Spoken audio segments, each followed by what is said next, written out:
Welcome to the HRIS Careers podcast, recording live from the beautiful studios in downtown Omaha, Nebraska.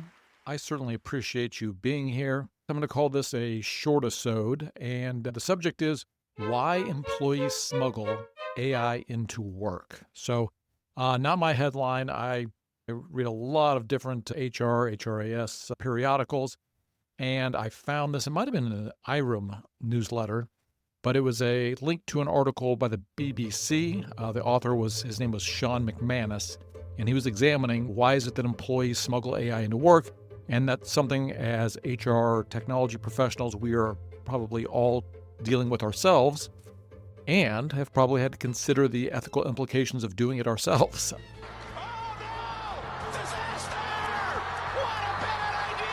As our companies are slow to adopt AI policies. If you have comment on the subject or would be willing to come on the podcast to talk about it in your organization, don't have to get specific, but just in general, we would certainly appreciate that. Reach out to me at troy.wallace@HRISCareers.com. So I wanted to explore all that, but before we get into that, I want to announce, I'm not going to announce who the guests are, but we do have a real deal compensation professional coming on. And then we also have what I'm going to call a chief financial officer whisperer. A guy who's been a chief financial officer himself, runs a media company around that. So if you do have any questions for them, you can go to HRISCareers.com. If you go to the podcast page, there's a way to submit questions or just email them directly to me at troy.wallace@HRISCareers.com. All right. So let's talk again why employees smuggle AI into work. So if you're like me, you're probably getting tired of the term AI. Now the new word is agentic. Not a word now. Quiet. It sounds like someone doesn't want to commit that a lot of these tools don't actually have true independent agents. So it's almost like when somebody diminishes the importance of something by adding an ish to it. All right, so let's get into it. And also I'm going to share a personal anecdote, kind of a real time issue I had with a consulting client, both in their internal processes and, some limiting things on what we could or could not do with AI. Artificial intelligence, obviously it's been making waves. Not all organizations are completely ready to embrace these tools, at least certainly not openly. So this recent article I read in the BBC, it talked about a lot of employees are resorting to using these AI tools covertly, a phenomenon we're calling smuggling AI into work. Number one, what is this? I guess I'll call it, shadow AI. So this BBC article highlights a significant number of employees are using AI tools like ChatGPT or some of these development tools like Cursor.ai without the employer's knowledge. It certainly isn't just about curiosity, but people are just trying to stay competitive. Obviously, there's demand for high productivity, and so any tools that we can use, people are going to find ways to use them.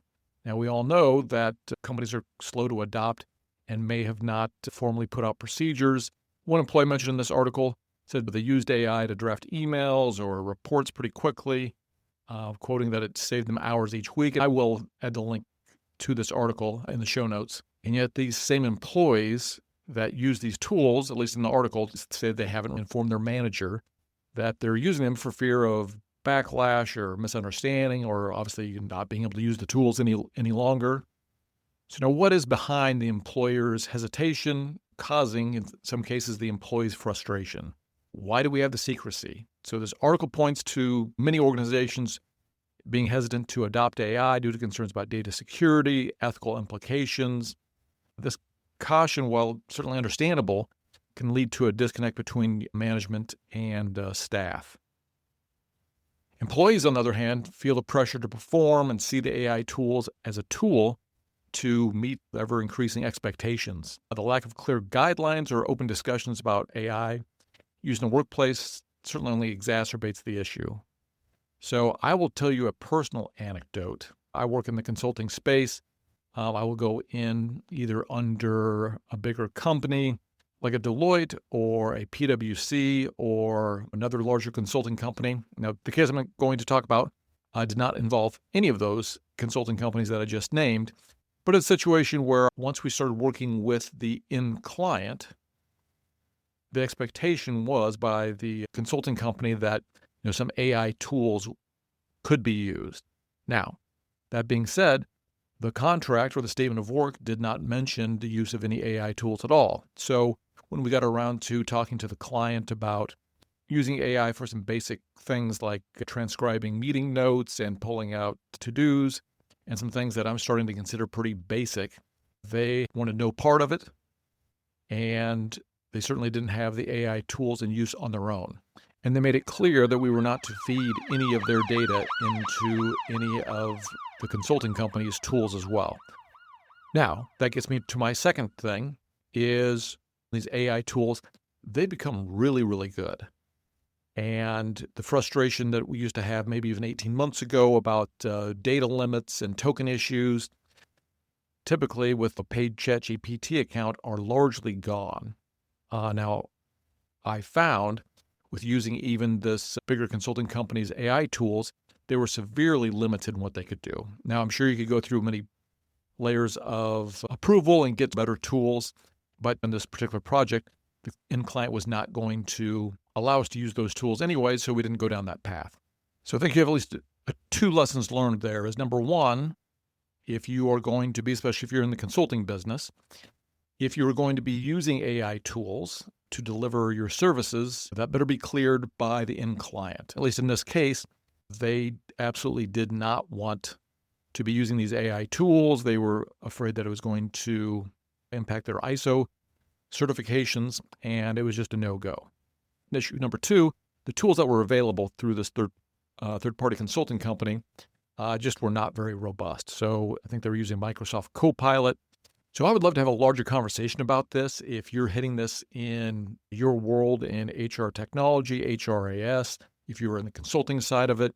So if you're willing to come on and have a conversation about it, or you've got some other questions you want answered, certainly let me know. So really, my perspective with this situation underscores a broader theme in the workplace that obviously there needs to be adaptability, open communication. Certainly as technology evolves, so too must the policies and the attitudes. Certainly by acknowledging the benefits and challenges of AI, organizations can create a more inclusive and hopefully forward-thinking environment. To wrap it up, 3 key takeaways from today's discussion. So number one, employees are using AI tools, probably covertly, to enhance productivity. It shouldn't be a surprise at this point. So it's highlighting a gap between technological capabilities and organizational policies. Number two, employers' reluctance to embrace AI stems from certainly valid concerns, but can lead to missed opportunities and certainly some employee dissatisfaction as we all start to understand how these tools can improve our work lives. Number three, an open dialogue should be had. Clear policies are essential for integrating AI into the workplace, hopefully in a responsible and effective way. Again, if you have comment on this subject or would be willing to come on the podcast to talk about it in your organization, don't have to get specific, but just in general, we would certainly appreciate that. Again, reach out to me at troy.wallace at HRISCareers.com. Certainly let me know if you like this trimmed down short episode. I didn't do a long introduction or the theme music or any of that. Again, would love to hear from you. I appreciate you being here. Until next time, we'll talk to you all later. Here we go.